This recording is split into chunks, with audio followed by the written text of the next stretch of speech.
Oh, vale, perfecto. A mí se me escucha bien. José Miguel, por favor. Sí, hola, hola. Sí, sí, Pablo. sí, sí. ¿Y Curro? Sí. Ahí, perfecto.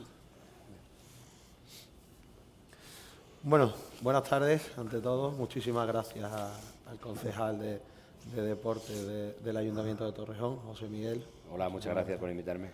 A Pablo Rojo, director general del Betis San Isidro. Muchas gracias. Y a Francisco Reyes, padre del mítico futbolista, leyenda del Sevilla Fútbol Club y de otros muchos clubes, José Antonio Reyes. Muchas gracias. Bueno, después de la visita al Museo Luis Aragonés, os comentaba ahora off the record que lo que quería era que siguiésemos esa tertulia que estabais teniendo tan bonita de fútbol, enfocada en este caso al fútbol sevillano, aquí en un marco incomparable como es el Centro Comercial Oasis. Y bueno, empezamos por ti, José Miguel, si te parece. Te preguntaba ahora, off the record también, si habías podido, bueno, para el que no lo sepa, has sido futbolista del Real Madrid durante muchos años, y te había preguntado si habías tenido la posibilidad de jugar contra los equipos sevillanos, ¿no?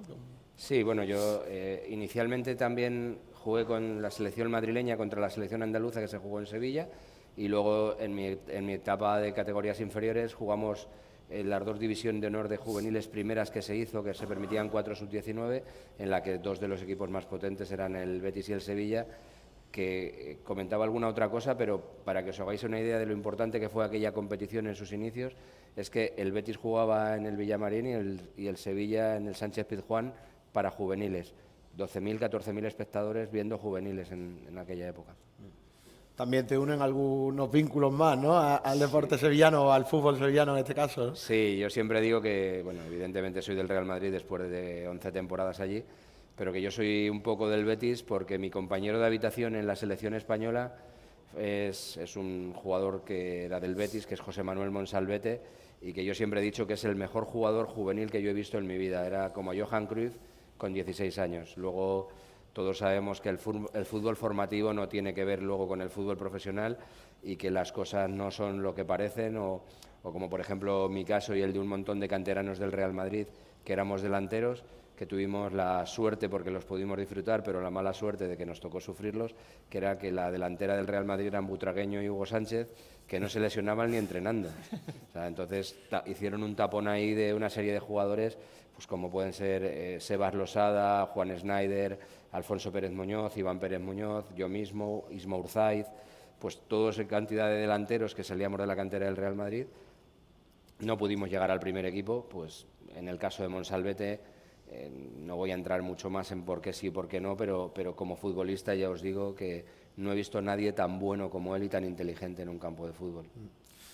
Pablo, explica un poco para el que no lo sepa por qué el Betis de San Isidro tiene ese nombre, si te parece. Pues el Betis San Isidro, que es el sexto club más antiguo de Madrid. Está Real Madrid, Atlético de Madrid, Real Carabanchel, Rayo Vallecano y Leganés. Y el sexto se fundó el 14 de abril de 1931, que ya tiene guasa, por unos sevillanos que trabajaban aquí en Madrid. Entonces eran béticos, proclamaron la Segunda República y por la tarde decidieron que iban a fundar el club. Entonces, la verdad que es una historia muy curiosa, ¿no?, de cómo los andaluces vinieron a Madrid a trabajar, tenían su equipo de fútbol, lo federaron en 1931, este año cumplimos 93 años ya, 92 años, perdón, y bueno, aquí estamos, ¿no?, a ver si vamos al centenario. ¿Actualmente cuántos equipos componen el club? Ahora mismo tenemos 12 equipos, unos 220 chicos más o menos, y la verdad que bueno, la idea es seguir compitiendo, ¿no? Comentaba antes, ¿no?, que ya se había enfrentado al Betis San Isidro en el campo del Gas allá, bueno, por 1980 sería, 70, vete tú a saber, ¿no? Y al final vas tirando el hilo y todo el mundo tiene algún vínculo con el Betis San Isidro porque son muchísimos años sin dejar de competir, que al final ese es el secreto, ¿no? Ha habido... El actual presidente era mi entrenador cuando yo era pequeño, yo soy del Real Betis porque el Betis San Isidro, mi familia es madridista y atletista, no tengo ningún vínculo, me mudé a Sevilla para buscar trabajo y poder ver al Betis todos los fines de semana, bajamos a segunda esa misma temporada, así que al final el vínculo es total, ¿no?, de cómo en Madrid y Andalucía están vinculados por algo tan importante como el Real Betis o el Sevilla, claro. Podemos anunciar que algunos de esos chicos van a visitar el museo el sábado, el Museo Luis Aragonés aquí en el Centro Comercial Oasis, en el evento Sevilla Fútbol, y que el equipo también va a disputar la Copa Sevilla, ¿verdad? Eso es, mañana comienza el campeonato, que venimos con un equipo juvenil y, bueno, aparte del trofeo, ¿no?, que es precioso, el Giraldillo. El sábado vendrá un autobús completo de chicos de la cantera, ¿no?, que seguro que, bueno, el museo es espectacular y lo disfrutarán. De hecho, yo creo que todo jugador que está aquí en Madrid, sea de Sevilla, de Andalucía en general, y que sigue al Betis, acaba jugando en el Betis San Isidro, porque al final te llama la atención, ¿no? Pasan por allí, las instalaciones que tenemos la verdad que son espectaculares y tenemos un montón de béticos, entonces ha habido hasta cola y lista de espera para poder venir a ver la exposición y, bueno, conocer, ¿no?, el trabajo que estáis haciendo, que es fantástico. Bueno, Francisco, para mí es un honor porque tu hijo era uno de mis ídolos. Cuando yo era pequeño jugaba en la cantera del Sevilla. Tuve la oportunidad de, bueno, por lo menos hacerme fotos con él, ¿no?, y de conocerlo. Pues es un honor que estés aquí con nosotros. Muchísimas gracias. Ayer pudimos escuchar algunas de las anécdotas que contabas de tu hijo, pero yo quería centrarme sobre todo, estando en Madrid, en cómo él pasó por los clubes de aquí, de esta ciudad, de Madrid. ¿Cómo llega él al Real Madrid desde el Arsenal? Es que es más complicado. No lo sé ni yo.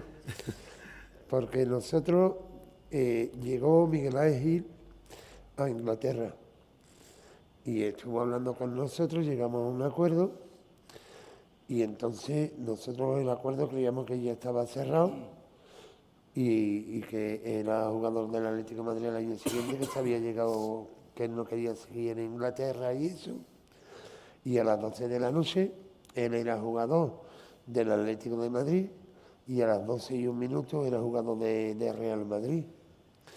O sea, lo único que te puedo explicar es que entre Miguel Ángel Gil, Mariano Aguilar, lo hicieron de tal manera que lo subimos, a la fecha de hoy todavía no lo sabemos.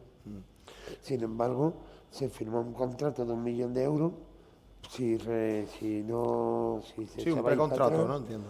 y tuvimos que pagarle al Atleti de Madrid. Bueno, la experiencia no salió mal, ¿no? No, que más. Y además él estuvo tanto en el Real Madrid como en el Atlético de Madrid, porque aparte la gente que había era, o sea, él disfrutaba aquí. Él todo lo que fuese venirse de Inglaterra, porque en Inglaterra no le... Y ya veis, fue el primer jugador en la historia en ganar la Liga de Inglaterra. Y sin embargo, él... Y estaba adaptado perfectamente. Pero claro, le comieron el coco con los de Real Madrid, le empezaron a llamar. Y de buena primera, en vez de Real Madrid, el que nos encontramos fue a Miguel Ángel. Y claro, nos quedamos, ¿qué hace aquí? Claro, ya nos dio lo que venía y a lo que no venía. ¿Y el paso del Real Madrid al Atlético, que fue al año siguiente? Estábamos, después de estar en el Real Madrid, nosotros estábamos de vacaciones y no sé ni cómo me dio por coger el teléfono. Y me llamó Miguel Ángel Gil. Escucha, Reyes, mira, ¿tú quieres que tu hijo juegue en uno de los 4 mejores equipos? Primero me lo dijo Mariano Aguilar, que juegue en uno de los mejores 4 equipos de España. Y digo, de los 4, tiene que ser 3. Porque es que él hubiera renovado con el Madrid, él lo tenía todo hecho. Lo que pasa es que ya tuve un problema que hubo, fue lo que causó que no siguiese en el Madrid. Y entonces, cuando me llamó, nos vinimos al día siguiente, entonces nos enteramos que era el Atlético de Madrid otra vez, y fue cuando se firmó directamente ese mismo día. Se quedó hecho. Pasar al principio le fue duro porque venir de Real Madrid con la Liga a ganar y empezar en el Atlético de Madrid, pero al final terminó que todo el mundo lo adoraba, porque cuando se fue a Sevilla la gente del Atlético de Madrid luego lloraba, ¿eh? José Miguel, entiendo que como madridista pudiste disfrutar de Reyes, ¿no? De José Antonio y de un gol que fue que quedará para la historia, o de 2 goles, ¿no? Que fueron. Bueno, eso iba a decir. Primero y el tercero. Sí, fueron 2 goles. A ver, realmente nadie puede descubrir hoy a José Antonio Reyes como futbolista. Es un futbolista excepcional y, como bien acaba de decir su padre, es el primer jugador español que gana la Liga Inglesa. Eso no se lo va a poder quitar nadie porque es único. Y es único porque como futbolista era único. Yo he visto muy pocos jugadores, y menos ahora en el fútbol actual, que es tan triste, que no regatea a nadie, y que ves el fútbol formativo, como decía antes, y ves como un entrenador le echa la bronca a un niño con 5, 6, 8, 10 años porque regatea. No, hombre, no, déjale vivir, déjale disfrutar. Y necesitamos encaradores, necesitamos regateadores. Es que no le dejan, porque es que, como hoy están diciendo que coge el balón y lo suelte, es que el futbolista tampoco tiene iniciativa propia de decir, voy a, como acaba de decir, voy a intentar driblar, voy a intentar. Es que el primero que le riñe es el entrenador, es que eso es imposible. Es que además en el fútbol solo hay 3 formas de meter gol. O sea, es un error defensivo, un balón parado o un desborde. Y nos estamos cargando una de ellas. Con lo cual, pues el fútbol pasa a ser un poco más triste y pasa a ser un poco más aburrido, menos divertido. Entonces, José Antonio Reyes es el paradigma de esto, ¿no? Bueno, yo diría que José Antonio Reyes es el ejemplo de lo que es el fútbol sevillano, ¿eh? El fútbol sevillano por historia siempre es el caracoleo, el regate, el encare, el dribbling, y eso se está perdiendo. Y yo creo que José Antonio era pues el paradigma de esto. Tengo el privilegio de ver a menudo, porque hay un torrejonero que es el entrenador de su nieto en el cadete del Real Madrid, y su nieto también es un jugador que encara bastante, que le gusta y que en ese sentido se parece mucho a su padre, y que creo que le falta al fútbol actual ese tipo de jugador. Yo me acuerdo cuando él se fue al Arsenal, el primer equipo que se interesó, yo no sé si se acordáis del 4-1 que ganó el Sevilla Real Madrid, que humilló mi hijo al Madrid entero, le salió el partido de su vida. Desde ese día, cuando terminó el partido, estuvimos casi 5 horas hablando, casi 5 horas, y todo fue terminar con ellos y nos tuvimos que sentar con la gente del Barcelona.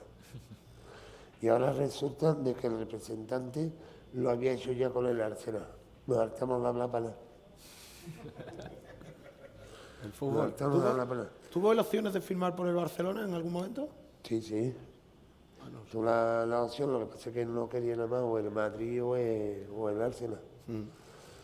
El Arsenal, hombre, a él le fue bien porque fueron los invencibles, que llevarse casi 2 años sin perder un partido, lo que era ganar las 2 Copas de Inglaterra, ganar la Liga de Inglaterra, jugar la final de la Champions con 19 años, que para él fue importantísimo, ¿sabes? Pablo, entiendo que como bético ha sufrido a José Antonio, ¿no? Que además se le daban bastante bien los derbis. Sí. La verdad que, bueno, todos sabemos, ¿no?, la historia reciente y no tan reciente. Ahora, bueno, cambia un poco, están cambiando las tornas, ¿no? El año pasado tuve la suerte de estar en Sevilla en la final, de poder ir al partido y, bueno, de sufrir ahí en directo. Pero sí, al final, bueno, se trata de eso, ¿no? También, ¿no? La rivalidad sana.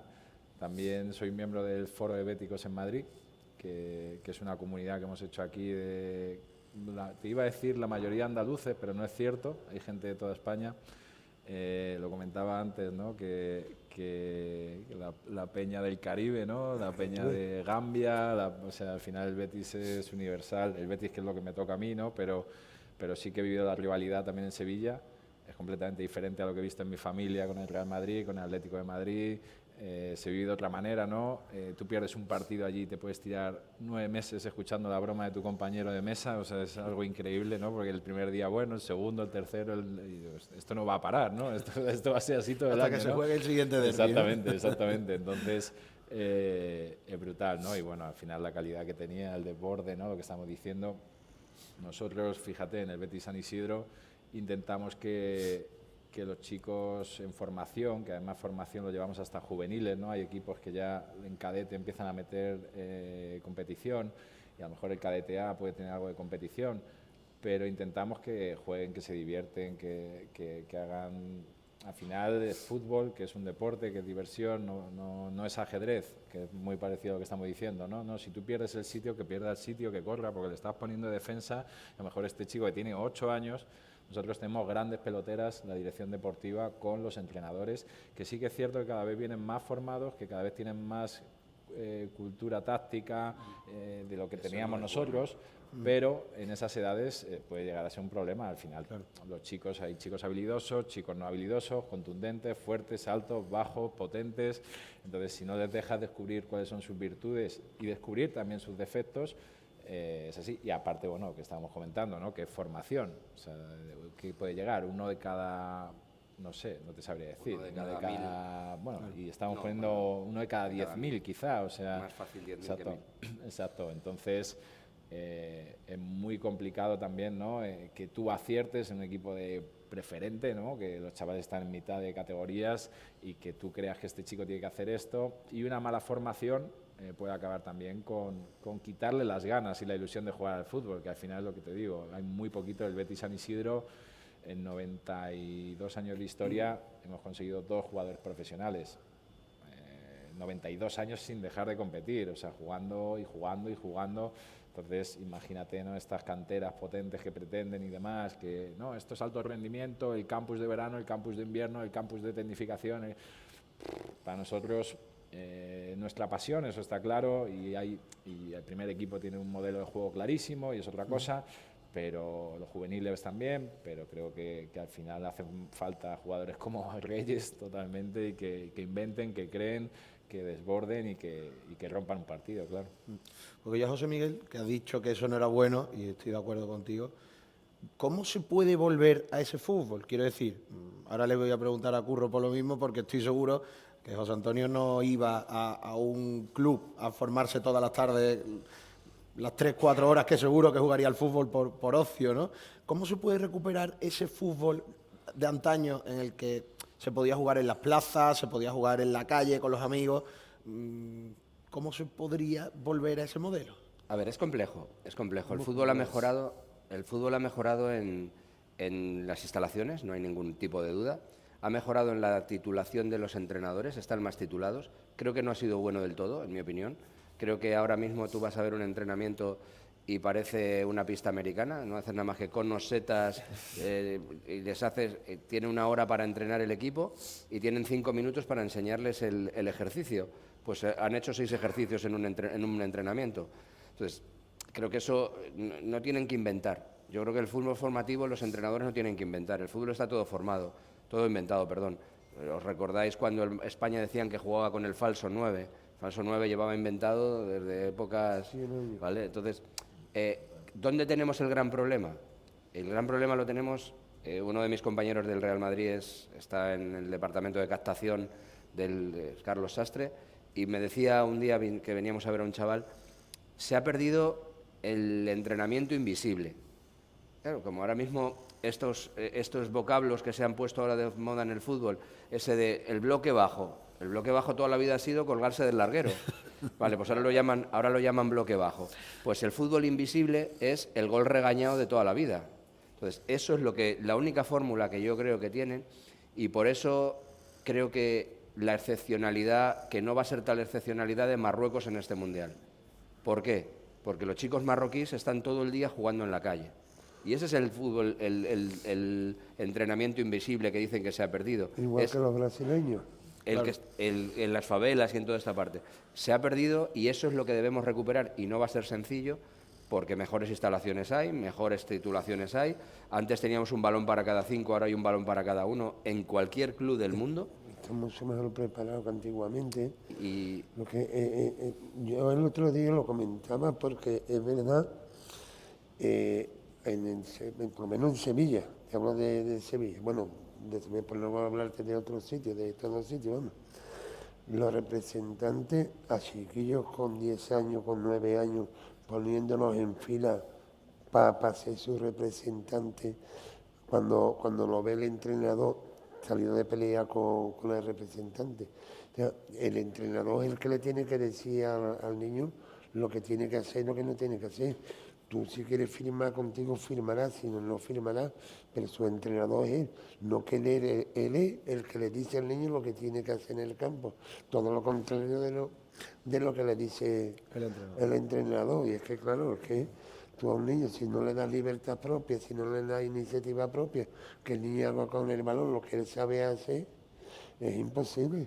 Porque Y yo Curro, ¿cuántas horas, vamos, no te digo de media, pero cuántas horas echaba José Antonio jugando al fútbol? ¿Con los amigos en la calle, supongo? Que no iría a ningún sitio. Él tal como terminaba el colegio, si los libros que llevaba al colegio era un balón, los profesores estaban locos porque no fuese más, porque no estudiaba. Lo tenía en el colegio salesiano, que es el más importante de Utrera, porque era el que organizaba todos los partidos, y como cada campeonato que hacía, él era el que hacía todos los goles y ganaba todos los trofeos, con el Gigi, que llegó a jugar en el Sevilla, y era el hermano del Gigi, eran los entrenadores, y empezó mi hijo en el colegio así. Pasa que es lo que él dice. Antes el jugar en las tierras eso ya no se ve. El jugar en las calles ya no se ve. Ya hoy, con tantos preparativos como tenemos, tantos campos de fútbol buenos como tenemos, porque antes que si eran de albero, que si eran, y hoy lo tenemos todo. Los entrenadores están mucho más preparados y avanzados. Pero claro, es que es como dice, que es muy complejo. Luego hay entrenadores que les gusta que un niño regatee y otros que coja el balón y lo suelte a la primera, porque ya cuántos jugadores hay que desequilibrar, sacando a Vinicius, que cuando coge el balón lo ordene por la rapidez que tiene, poco más hay, poco más hay, porque al final los niños, es que si los niños no los ven tampoco lo van a aprender, ¿qué es lo que pasa? Sí, se ha cambiado el fútbol en general, yo creo que... Y es que nos hemos ido también a un rigor táctico en categorías inferiores muy poco razonable. O sea, yo os pongo mi ejemplo y como es mío no me lo puede quitar nadie. Yo ficho por el Real Madrid con 10 años y llego de medio centro. De medio centro paso a jugar de interior derecha. De interior derecha vuelvo al medio centro y paso en la misma temporada a jugar varios partidos de lo que antiguamente se llamaba defensa libre, que no existe, ahora ya además parece un atraso, eso sí que parece un atraso, y acabo jugando de delantero centro. O sea, ¿por qué? Porque tú como jugador no estás hecho con 10 años. Yo salgo del Real Madrid con 21, estuve 11 años en la casa. En la casa fui amoldando mi cuerpo. Hay un ejemplo muy claro ahora de un jugador muy famoso por su padre, que es Enzo Zidane, Enzo, el hijo de Marcelo, el jugador, el lateral izquierdo. Vale, Enzo es un niño que creció 17 centímetros en un año. El año siguiente estuvo descoordinado, porque tu musculación no va con el crecimiento de tus huesos. Ese chico, que a lo mejor podía jugar de lateral inicialmente, ahora es el más alto del equipo y juega de delantero centro. Y es el más alto con Si tú le encasillas ya y le has colocado en ese estereotipo de hay que colocarse y hay que dejar al jugador, como bien decían, hay que dejarle evolucionar y ya llegará el criterio táctico en juveniles o más arriba, pero vuelvo a incidir en lo primero, es que solo hay 3 formas de hacer gol, y si alguien me quiere enseñar otra, estoy dispuesto a aprender, pero las formas de hacer gol es error defensivo, balón parado desequilibrio. Es que no hay otra. Y el desequilibrio lo hacían, pues eso, Maradona, Onésimo, que era un crack en esto, yo lo sufrí, y jugadores como José Antonio Reyes y Jesucito Navas en el lado contrario. También es algo innato. Es algo innato, yo me acuerdo igual, ¿no? Salir a jugar, terminar de estudiar rápido para poder ir a jugar más tiempo, ir a jugar con tus amigos, que son los campus de ahora, entonces ahí nadie te dirigía. Ahora nosotros también sufrimos mucho a los padres, familiares, ¿no? En cuanto a la formación. Un padre desea que su hijo sea futbolista, yo no sé cómo se hablaba en casa, ¿no? En la casa de un futbolista profesional, pero sí que conozco a algunos futbolistas profesionales que precisamente han llegado a profesionales porque su padre o le gusta el baloncesto o no le gusta el fútbol. Entonces llegan a casa, él quería que fuese a jugar al balonmano y el niño quería jugar al fútbol y vuelve a jugar al fútbol y vuelve a jugar al fútbol, y al final, contra más quiera el padre hacer cosas por su hijo, más le está perjudicando, más le está corrigiendo. Hay técnicos, hay directivos, eso es otra cosa, ¿no? La estructura de los clubes. Nosotros tenemos director deportivo, director de cantera, que hablamos el mismo idioma y intentamos. Entonces, ¿de qué sirve que nosotros hagamos un trabajo de preparación, de formación, código de conducta interna, que para nosotros es vital? No se grita, no se insulta a los árbitros, no se montan escándalos en la grada, los padres lo reciben igual, y me da igual que tu hijo sea Reyes, que si tú te comportas mal en la grada, o dejas de venir a ver el fútbol, o tu hijo no va a jugar en el Betis San Isidro. Entonces, entiendo que en determinados sitios o en determinadas situaciones puede ser diferente, que habrá algunas excepciones, pero creo que eso perjudica. Creo que era algo innato, creo que se desarrolla innatamente, lo que comentábamos antes, ¿no? Un jugador nuestro puede, a los 10 años debería haber jugado en todas las posiciones de fútbol 7, fútbol 8.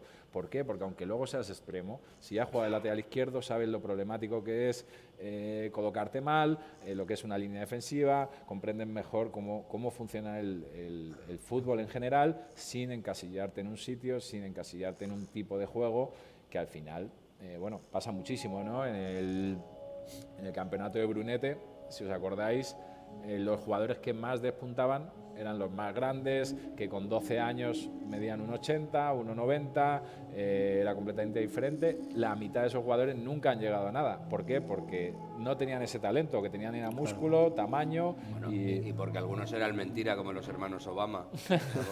Como nacían por lunas y estrellas, jugaban el torneo de Brunete con 3 años o 4 más que los demás. Sí. Pero bueno, ahí es donde prima, ahí se ve claramente, ¿no? O sea, el talento es lo que más se busca, porque es algo innato, porque es muy difícil entrenarlo, porque que un chaval te regatee y se vaya por un lado o por el otro le va a salir en décimas de segundo, mientras que el gimnasio podemos ir cualquiera o no. Sí. Lo que está pasando en Andalucía con los equipos pequeños, pelean en cada partido que se juega, los insultos que le hacen a los niños tan pequeños. O sea, es que eso hay que corregirlo, que un niño no debe de ver eso en sus padres. Pero yo creo que en ese sentido has dado la clave antes, ¿no? Yo tuve unos representantes ya al final de mi carrera, y yo de pequeño no tenía esto, ¿no? El hecho, además tengo el placer de conocer a Mariano Aguilar, pero ahora mismo es que un niño con 13 años tiene representante. Entonces, esa situación es ya una de las partes que ha degenerado en las faltas de respeto y en lo que pasa en los campos de fútbol. Cuando tú, como padre, piensas que la salida de tu vida va a ser que tu hijo sea futbolista, es que habéis dicho 1 de cada 10.000. Igual nos hemos quedado hasta cortos, ¿eh? Sí. O sea, la élite, el deporte de élite, y ya no hablo de fútbol, hablo de cualquier otro, es así de grande abajo y así de pequeñito arriba, con lo cual, si lo que pretendes es que tu hijo te quite de trabajar, tienes un grave problema. Sí, claro. Y eso lo trasladas a las faltas de respeto, a los insultos, a todo, y empiezas, y como todos habéis visto, empiezas primero por el árbitro, luego por el equipo rival, pero luego ya por los compañeros de tu hijo y por el entrenador tuyo. Entonces, eso es una parte que yo creo va en paralelo a la falta de calidad que hay ahora mismo en los regateadores. Son dos cosas distintas, pero las dos cosas son, en mi opinión, preocupantes. Porque, Francisco, yo te quería preguntar, hemos hablado de ese fútbol formativo, ¿no? que nos parece a todos tan bonito. ¿Cómo se hace el fichaje de José Antonio por el Sevilla? ¿Te refieres cuando vino del Atlético de Madrid? No. De la formación, de cuando entra en el Sevilla con 9 o 10 años. Yo no. Mi hijo lo llevamos nosotros. Bueno, vinieron varias veces en Sevilla a hablar con nosotros. Y yo tenía el problema que yo era bético, no quería que jugase en el Sevilla y eso. Y total, que al final fuimos a... Bueno, vinieron varias veces, yo le decía mismo, dile que estoy dile que estoy trabajando, que estoy aquí, que estoy allí. Y ya llegó la casualidad, nos llamó a Gigi y dice, vamos a hablar con Pablo Alfaro. Y cuando llegamos y hablamos con Pablo Alfaro, porque como yo probé por el Sevilla, pero como yo jugaba fútbol porque tenía la calidad que tenía y tenía la zurda que tenía, pero si no, a mí el fútbol me daba exactamente igual. Y mira, he jugado casi en 11 equipos. Pero sin embargo jugaba porque tenía eso, pero no porque me gustase. ¿No? Digo, conmigo no me pasa esto. Y entonces, claro, cuando llegamos al Sevilla, ¿no? Hablamos con Pablo Alfaro, pero claro, yo no sabía ni que el niño iba a quedarse entonces en el Sevilla, ni nada, porque cuando mi hijo se quedó en el Sevilla, yo escuchaba a la gente que iba todo el mundo a ver Melenita, al Gitano de Utrera, claro, y yo no, Gitano de Utrera, Melenita, que no, claro, y encima ya cuando escuché lo de Reyes me quedé, digo, Reyes, ¿cómo? Si el único que juega fútbol en Utrera y está con la de esta de la selección es él, ¿no? Es que era muy pequeño todavía. Digo, y cuando llegué le pregunté a mi mujer, digo, escúchame, el gitano ese de Utrera que juega en el Sevilla, ¿quién es? Claro, empezó a reírse, digo, no tenía ni idea de todo. Y ya desde ese día, él fue porque como era todavía tan joven, no tenía ni edad para inscribirlo, él fue el capitán del Sevilla siempre porque fue el más pequeño que entró en el Sevilla. O sea, que te engañaron, ¿no? Y bien, y bien. O sea, él tenía también la ilusión, porque la ilusión, bueno, igual que la tienen todos, ¿no? Lo que pasa es que él siempre tuvo la suerte de que el primer año que entró en el Sevilla, ya ese mismo año, siendo tan chico como era siempre el más chico, ya estaba con la selección sevillana. O sea, ya luego fue con la andaluza. Luego fue campeón de España, campeón de Andalucía unas pocas de veces. Fue campeón de Europa con el Sevilla, luego fue campeón de Europa con la selección 16. O sea, que cada año eran campeones de lo que sea, ¿sabes? Y tenía, sin embargo, lo que todo el mundo decía, que ese equipo, cualquiera de ese equipo, lo que se suele decir, y sin embargo, la mala suerte, el único que llegó fue él. O sea, y había futbolistas de lujo porque había jugadores, tenía el Sevilla jugadores. Lo que pasa es que había dos de las 3.000 viviendas, que uno de ellos era Willy, estaba también Marco. O sea, era un lujo, pero claro, ya empezaron a crecer y empezaron las novias y empezaron los problemas y empezó a acabarse cada vez más y cada vez más. Porque él, que hemos hablado antes de estatura y eso, nunca fue un futbolista alto ni al revés, ¿no? Que va. Llamaba la atención lo Y- pequeñito que era. Y mi hijo es el mayor, mide 1,95. ¿Eh? Y sin embargo él nunca ha sido un futbolista alto ni ha sido un futbolista. Lo que sí es verdad es eso, que claro, en el Sevilla su infancia fue preciosa por eso. Además, es que tampoco le dio ni para pensar, porque él con 14 años lo pasan al Sevilla Atlético, que fue el jugador más joven, igual que Diego, el del Betis y el del Sevilla, que era el mayor de toda la historia. Él en el momento que empezó con el Sevilla Atlético, él no conoció ninguna categoría de juveniles. Pasó directamente desde cadete a jugar en segunda división. Claro, y eso, quiera que no, le hizo crecer mucho. Porque es que él entrenaba, él jugaba con el Sevilla Atlético, pero entrenaba con el Sevilla. Y con 14 años lo quisieron inscribir y no pudieron. Y lo llevaron a jugar con el Sevilla a Corea, con la selección rusa. Y ya luego con 14 años llegó Marcos Alonso, que Marcos Alonso fue el que lo hizo debutar en Primera División. Que cuando nos enteramos de Marco Alonso, por eso nosotros con él y yo sí tenemos amistad de cuando de allí en Inglaterra y de eso, y de haber estado con él. ¿Sabes? Pero su infancia, ya te digo, fue toda en el Sevilla, porque ya luego con 16 años debutó, fue el jugador más joven de la historia en debutar, y tuvo la suerte también de que todo el equipo que iba, el equipo ganaba la liga, la copa, lo que fuese.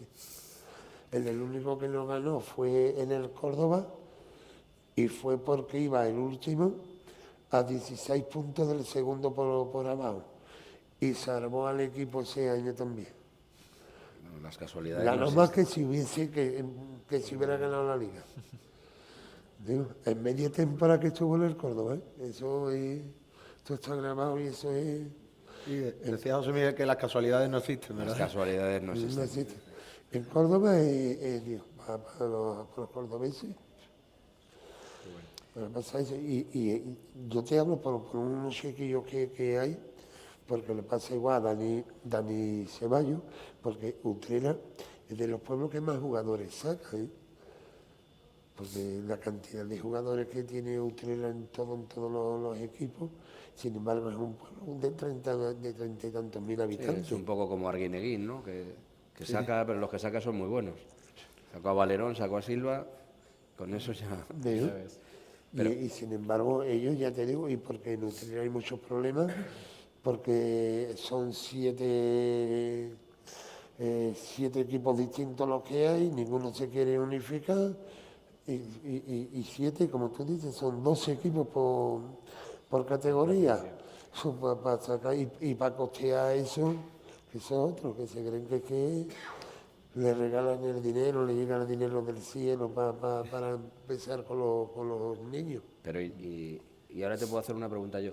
Bueno. ¿Y no crees que también es uno de los grandes problemas del fútbol actual la parte de meritocracia que no se reconoce? Bueno. Por ejemplo, ¿por qué un jugador con 16 años, 17 años solo es en España donde no juega?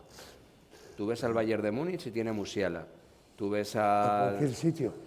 ves al PSG ahora, que un equipo, si hay dinero en algún sitio, es en París. Y acaba de sacar a un chaval en el último partido de Copa Europa contra el Bayern de Múnich, jugó un interior derecho, lateral derecho, con 16 años. En España solo se sacan cuando no hay dinero. O sea, porque yo tengo claro que Pedri y Gavi han jugado en el Barcelona actual porque no tienen dinero. La mejor temporada madridista de canteranos fue la Quinta del Buitre, pero fue la Quinta del Buitre que yo viví y yo estaba en la casa porque no había dinero. Entonces, el jugador tiene que tener... Y mira el año que hizo aquel año el Castilla, ¿eh? Sí, sí. Joder, fue impresionante, ¿eh? Sí, sí. Y todo, porque estaba Michel, estaba Montragueño, estaba... Es que estaban todos. ¿Qué pasa en el Sevilla? En el Sevilla, ¿qué está pasando ahora, por ejemplo? Cuando hay dinero no Tiene que hay... salir. No hay problema, De hecho, todo es lo que quiera. el propio José Antonio debutó, ¿no? Claro. Que me corrija, Curro, si me equivoco. Claro, debutó en una época en la que el Sevilla estaba muy mal económicamente. No, a él le pusieron una caja con un lacito y lo llevaron hasta Inglaterra para que no se viniera de vuelta. Llevaban 7 meses sin cobrar. No, y con Sergio Ramos fue Con más de Sergio lo le mismo. pasó exactamente igual. Luego le pasó igual con Jesuito Nada. Y con Antonio Puerta. Ya no han sacado ningún canterano más. Ya que es lo que pasa. Que ya todo lo tiene que costear. Entonces los beneficios no son los mismos. Se cuestiona el arraigo muchas veces de los jugadores, pero claro, al final hay que ver el arraigo que tiene el club por los jugadores, es decir, ahora no, son mercenarios, bueno, es que con 14 años el niño, que además tiene representante de 210, ha jugado aquí, allí, ha pasado por todo Sevilla, al final se ha dado cuenta que le puedes pedir a un chico que con 18 años se tiene que buscar la vida, porque al final, bueno, también, ¿no? Ahora en el Real Madrid el chico este que ha salido, ¿no? Álvaro, ¿no? Pues igual, ¿no? Es un chaval que ha jugado, pues yo que sé por qué ha jugado, pero ha jugado 2 veces, lo ha hecho bastante bien. Al final yo creo que también depende un Pero poco de también la... ha jugado porque Sí, sí, por no le necesidades ha de- salido por necesidades del Exacto, equipo, exacto, que no había quien exacto, metiese la exacto, pelotita ni exacto, quien rematase exacto. ni nada, es lo que acabas de decir. Pero yo hablaba un poco más... Contra más de hecho tenga, más jugadores vas a sacar. Ahora, contra más dinero tenga, menos jugadores vas a sacar porque los compra aquí, allí o en el otro lado. Y es así. Yo hablaba un poco más en la cuestión de la meritocracia por valor y no por edad, pero no hablo de la edad joven, hablo también de por qué va a tener que dejar de jugar Modric. Si según va pasando el partido llega al minuto 75, 80 y corre más que Más que al cualquiera. principio. Entonces, hay veces que ciertos entrenadores, que no los critico porque entiendo que es bueno, después del árbitro, la profesión más complicada, porque al final un entrenador suele estar siempre solo, porque a veces hasta su segundo entrenador pretende su puesto, ¿no? Pero la cuestión de no marcar la meritocracia por lo que dice el terreno de juego. Yo es lo que veo últimamente de jugadores que ves muy jóvenes que tienen mucha calidad y no les pones porque no, o jugadores que ya por la edad, el ejemplo ahora es el seleccionador español que ha decidido que Sergio Ramos no va a ir a la selección, esté como esté. No, señor, yo creo que no. O sea, No debería. tú, si no le quieres llevar porque tienes un problema personal con él, no lo tienes que hacer público ni llamarle. Pero si tú es el mejor central que tenemos, tendrá que ir. Y si no está bien, no tiene que ir, punto. No te Dará queda igual otra. la fecha de nacimiento. Y si tienes 17 años, como es el caso de Gavi, que es un futbolista excepcional, insoportable para mí, pero excepcional, pues con 17 años tendrá que jugar, evidentemente. Y eso lo tiene que marcar el terreno de juego. Y antiguamente yo creo que era un poco más así. Y no estoy diciendo que todo lo pasado fuese mejor, que no es verdad. Ahí tiene lo de Gaby igual, porque Gaby es de de los Palacios. Gaby, es Bebeto, es de los Palacios. Y Gaby, hasta que empezó con la Liara, que es un equipo de barrio, que le llaman la Liara, y luego están los Palacios. Y sin embargo, él no ha jugado nada más en campo de tierra, hasta que se fue a Barcelona y se lo llevó porque es que, además, y es se le verdad, nota. es que destacó bastante. Era también el único niño, todo el mundo jugaba para él porque era el que más veces llegaba arriba y lo hacía mejor. Pero que es verdad que lo que dice, si a lo mejor hubiera sido en un campo especial, un equipo especial, por lo menos no sale. Pasa que él estaba obligado también porque se tenía que jugar, sí, o también porque es que no había ni gente para formar el equipo, porque es un barrio, ya que aparte que es un pueblo chico, es un barrio. ¿Sabes? Y cuanto más necesidad tiene, más obliga. Porque si tiene mucho dinero, pues, para ti es más fácil coger y firmar a los mejores jugadores del Bueno, mundo. pero y ya está claro está. que al final, aunque sea en cantera, ¿no? Creo que ¿por qué se va Gavi del Betis al Barcelona? Pues entiendo que por temas económicos. También el Barcelona es un club más grande, está claro que a lo mejor le puede ofrecer más formación, pero entiendo que es todo por temas económicos. O sea, que lo que antes a lo mejor se hacía con 23 y 24 años, ahora se empieza a hacer desde la captación. Claro. Yo te quería preguntar, porque has hablado bien de Sergio Ramos y que es algo que ahora está otra vez en el candelero, porque como dice José Miguel, el seleccionador le ha comunicado que no va a contar con él. ¿Cómo es la relación que tenían José y Sergio? Buenísima. Pues sé que José era mayor, Buenísima. 2 años, Sí, creo 2 recordar. años. Igual que con Jesucristo Nava. Lo único, y además ellos se han llevado siempre, bueno, se han llevado igual que luego en el Real Madrid, igual que en el Sevilla, en todos los sitios, porque es que cuando mi hijo se fue a Inglaterra, fue cuando Sergio empezó a salir y el Sevilla otra vez vuelve a lo mismo. La necesidad es la que obligaba y sabían que éramos jóvenes, pero si le daban lo que le pedían no les quedaba otra que tener lo que vender. Claro. Ahora no sacan a ningún canterano, pues la ruina cada vez más grande y más grande. Porque cuando tú sacas de lo tuyo, pero cuando tienes que sacar buscar de fuera para comprar cualquier jugador, ¿Y por qué piensas que al Sevilla le está costando sacar más jugadores de la cantera? El Sevilla le está costando y les va a costar, porque es que también la afición del Sevilla tiene un poco de aguante, ¿sabes? Y la afición del Sevilla no es la que pierde 2 partidos, pues si pierden 2 partidos ya te están haciendo la cruz en la puerta del vestuario, no hace falta ni que llegue al vestuario, vamos. Claro, y el canterano lo apoya, pero al canterano, pero si tú metes a un canterano y no le sale bien las cosas, o al otro no le sale bien las cosas porque el chaval no le salga bien, o lo que sea, el Sevilla no te perdona, el Sevilla te machaca y además se queda. La afición del Betis es muy distinta a la del Sevilla, ¿eh?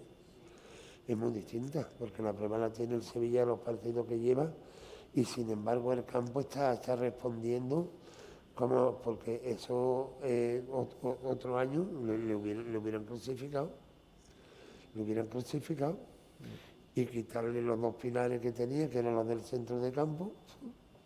Pues mira, si le quitas uno, todavía se le quedaba otro, pero quitarle los 2 a la vez y encima no trae a nadie como nosotros, ¿no?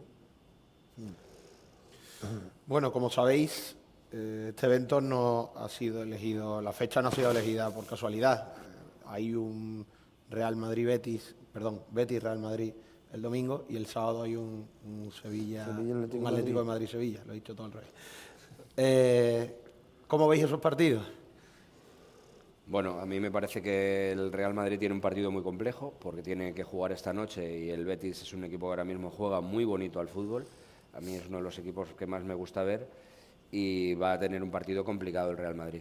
Va a tener un partido complicado. Es verdad que el Betis tiene la peor noticia que ha podido tener esta semana porque me parece que uno de los jugadores diferenciadores de la Liga es Fekir, un regateador, un encarador, un tipo se le ha ido la temporada, ¿eh? Que te complica la temporada y parte de la que viene, porque un cruzado, y los que nos hemos operado de cruzado sabemos que 7 meses no te los quita nadie, porque no es recuperarte para andar y hacer vida normal, y aquí el doctor está sintiendo, sino que es para estar en alta competición. Yo con el cruzado los 3 meses podía andar y hacer mi vida normal. O sea, que era no hacer nada más que ir a trabajar. Bueno, creo que es una noticia muy mala para el Betis. Y luego el Atlético de Madrid-Sevilla pues está marcado por las urgencias, ¿no? Las urgencias que tiene el Atlético de Madrid, que necesita ganar, y el Sevilla, que está en una situación, el Sevilla, la situación que está en una situación muy compleja, que decía Francisco que a alguien no le debe sorprender lo que está pasando. Si tú te quitas a los dos centrales de nivel mundial, desaparecen de tu equipo, y una de las bazas que tú has tenido es la fortaleza defensiva, pues encontrar 2 centrales de ese nivel es difícil. Y yo, me perdonarán, pero la chistera está un ratito. Pero yo soy ahora mismo un equipo francés, un equipo holandés, un equipo tal, y viene Monchi, y ya no es cuando llegaba Monchi no le conocía a nadie. Ahora mismo si viene Monchi, antes le pedían 5, ahora le piden 25, que es lo mismo que le pasa al Real Madrid, al Barcelona y ahora al Atlético de Madrid en los últimos años, que viene a pedir el Sevilla a un jugador y vale 20, y si pide el Madrid o el Barça o el Atlético de Madrid actual, eso es. Entonces, bueno, van a estar muy interesantes los 2 partidos. ¿Tú cómo lo ves, Pablo?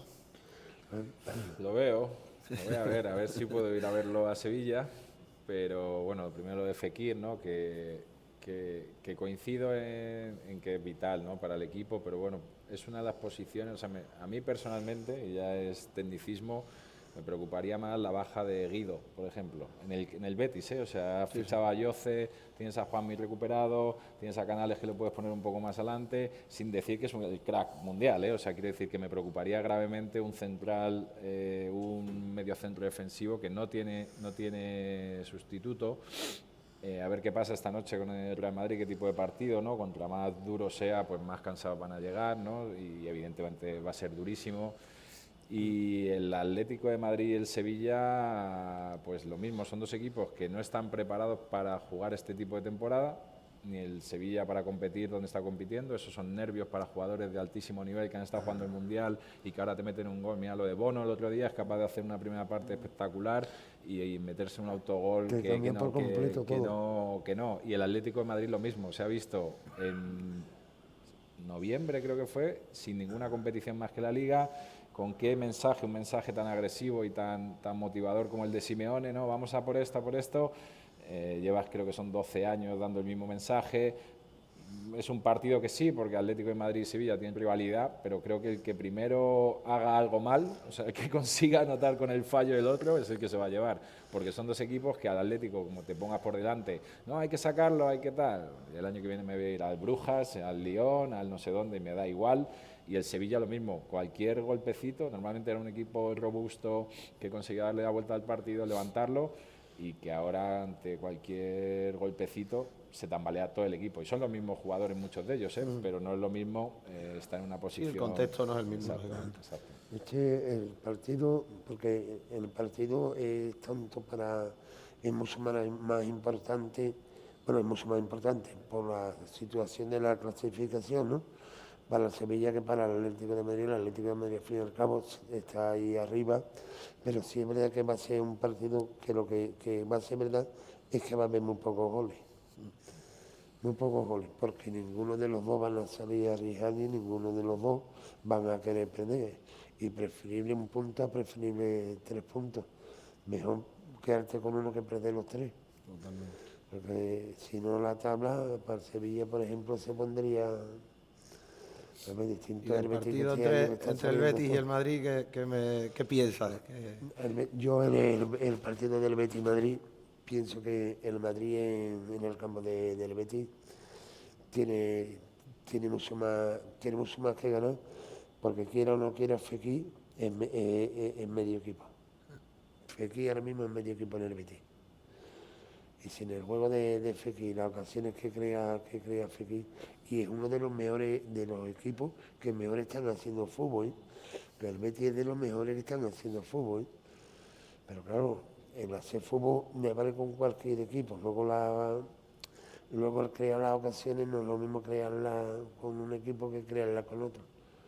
Y la defensa del Madrid tampoco es de las que se arruga, que se sabe que te vamos a sacar en todo lo que pueda.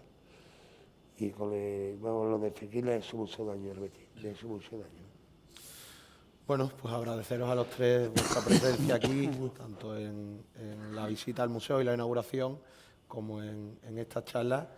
Que nada, José Miguel, que estamos muy agradecidos al Ayuntamiento de Torrejón, te lo digo a ti personalmente, por todas las facilidades que nos habéis puesto.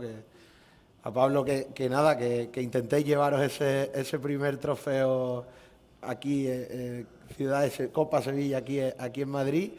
Y a Francisco, que ya le digo que para mí ha sido un placer poder hacerle algunas preguntas por la admiración que le tenía a su hijo. Yo sí quería comentar una cosa, y es yo no creo, no podría ser el fútbol español sin el fútbol sevillano. Me parece que es imposible. O sea, los que hemos vivido una época un poco más como nuestra edad, hemos vivido como Sevilla era la sede de la selección española habitualmente, ahora parece que la llevan por muchos sitios, aunque en los últimos años ha vuelto más veces a Sevilla, pero yo recuerdo que es que España jugaba o en Sevilla o en Valencia, que saliese de allí era entonces. Y luego, sin esta Copa no estaría aquí sin dos jugadores sevillanos muy importantes, y el fútbol español sin el fútbol sevillano creo que no sería viable. Y de hecho, si la Federación Andaluza, la madrileña o la catalana estornudan, la española se resfría. Entonces creo que es muy importante poner en valor el fútbol sevillano respecto al fútbol español. Muchísimas gracias. Muchas gracias.